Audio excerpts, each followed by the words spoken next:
Si has llegado a este video es porque quieres ser un desarrollador más completo y no te conformas con lo básico de la programación orientada a objetos. Vamos a profundizar juntos en ideas que te harán mejorar tu manera de programar y qué mejor manera que empezar con Singleton. Singleton es un patrón de diseño y uno de los más conocidos y fáciles de comprender. Su propósito es mantener una única instancia de una clase. Esto quiere decir que por muchas veces se llame la clase que contenga este patrón, operará sobre la misma instancia. Singleton no solamente proporciona una referencia única a la clase, sino que puede ser utilizado en cualquier ámbito dentro de la solución o aplicación. En tu aplicación, Singleton es el jefe que controla y gestiona los recursos hacia los objetos o servicios que desees utilizar. Es el único con autoridad para crear o entregar los objetos y servicios que los demás necesitan. Los clientes solicitan un recurso. Si ya existe, devolverá el mismo objeto. De lo contrario, creará uno nuevo. En el ejemplo que le estoy mostrando, se observa que los empleados solicitan acceso a un documento que ya poseen, por lo que Singleton puede responden con la misma instancia. Mientras que aquellos que solicitan acceso a otro tipo de recurso, al no tenerlo, Singleton crea una nueva instancia de la misma. Algunos casos de uso donde se ve reflejado Singleton tenemos en las conexiones a bases de datos, en ficheros, que viene siendo en registros de logs, en gestores de configuración global y por último servicios de autenticación. Cada uno de estos escenarios requiere que se trabaje bajo la misma instancia. De lo contrario, crearíamos diferentes conexiones del mismo tipo que podrían saturar los recursos del dispositivo, sobrecargar el servicio u ocasionar problemas de sincronización en procesos de multihilos. Está compuesto por una clase. Tiene una variable encapsulada como privada que tiene como tipo de datos la misma clase. Tiene un método constructor encapsulado de forma privada y a su vez cuenta con un método público. Con este método nos aseguramos de que la clase Singleton únicamente exista una sola vez. Si en dado caso no existe, este es creado dentro del proceso de ejecución. Cabe mencionar que los métodos y las variables, en este caso Singleton, deben mantenerse en declaraciones como static, en dependencia del lenguaje de programación que vas a utilizar.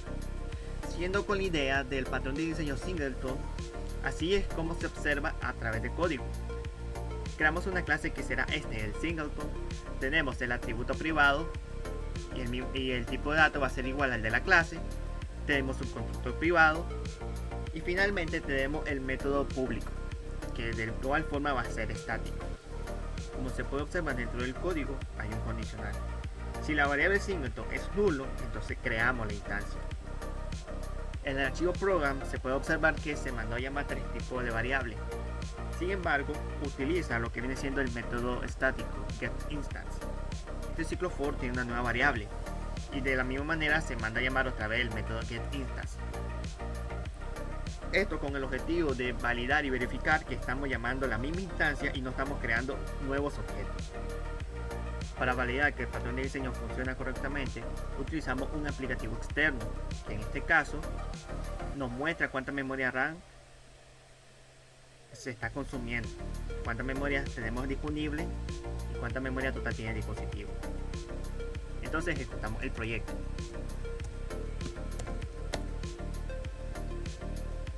Lo primero que se va a hacer es registrar la instancia, crearla. Y por último se puede observar que el Singleton se mandó a llamar según el ciclo for 10.000 veces. Y podemos observar en el aplicativo no hay una variación en la memoria RAM. No aumenta ni disminuye. Por lo tanto, aquí podemos afirmar que el patrón de diseño Singleton funciona correctamente. Está usando la misma instancia sin necesidad de estar creando nuevos objetos. Esto es lo interesante del patrón de diseño Singleton, que no importa la cantidad de veces que se mande a llamar, siempre va a usar la misma instancia y no va a tener ningún tipo de afectación en el rendimiento del dispositivo. Ahora vamos a crear el siguiente ejemplo, uno más verdadero según los casos de uso. Vamos a crear una clase que se va a encargar de gestionar archivos. En este caso, Singleton va a ser la clase denominada File Manager, en donde va a tener la clase, va a tener la ruta, y aparte del método getInstance se va a crear un CRUD de este archivo. Va a tener acciones de lectura, escritura, actualización y de eliminación. Por lo tanto, regresamos a Visual Studio Code para construir el código del manejador de archivos.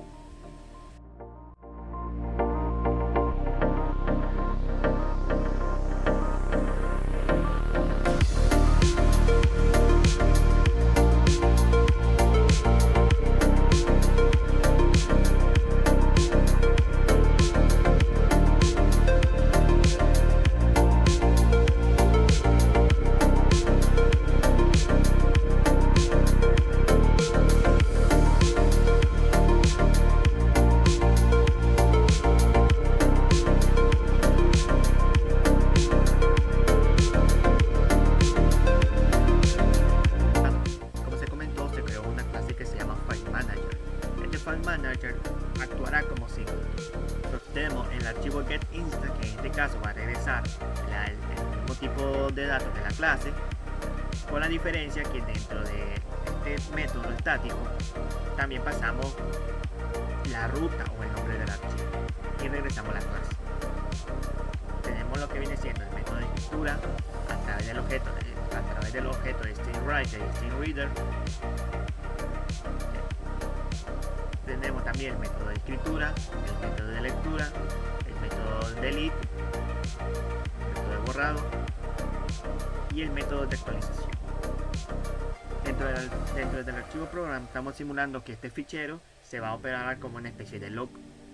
Entonces lo primero que hacemos es mandar a llamar la instancia y lo llamamos archivo 1. Escribimos 3 registros, donde el primer valor va a ser el ID. 1, 2 y 3. Tenemos el nombre de la persona y por último la fecha en la que se actualizó. Tenemos la lectura del archivo, un ejemplo de actualización.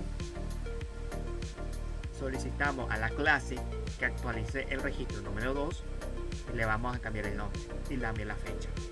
Y finalmente leemos nuevamente el archivo para ver que los cambios se hayan aplicado correctamente. Pero antes vamos a borrar el archivo. Ejecutamos el proyecto, pero antes vamos a borrar el archivo creado, ya que si ejecutamos se van a volver a agregar estos registros.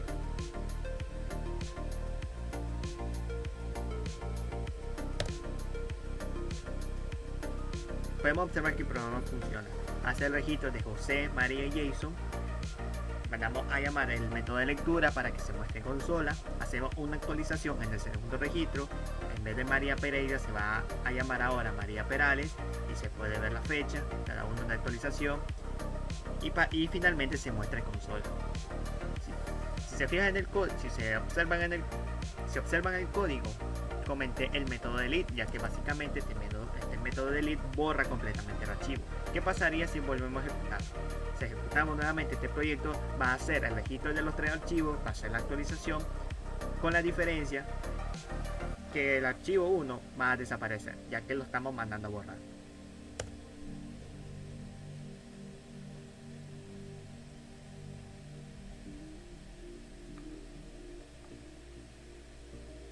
Podemos observar que el archivo 1 desapareció por el método delete. Esto es todo por mi parte. En un futuro próximo estaré realizando una secuencia de video en donde vamos a explicar otros tipos de patrones de diseño. Patrones de diseño creacionales, de comportamiento y estructurales, donde vamos a poner a prueba y a pulir esos conocimientos que tenemos de la programación orientada a objetos dentro del lenguaje de programación C#. Adiós.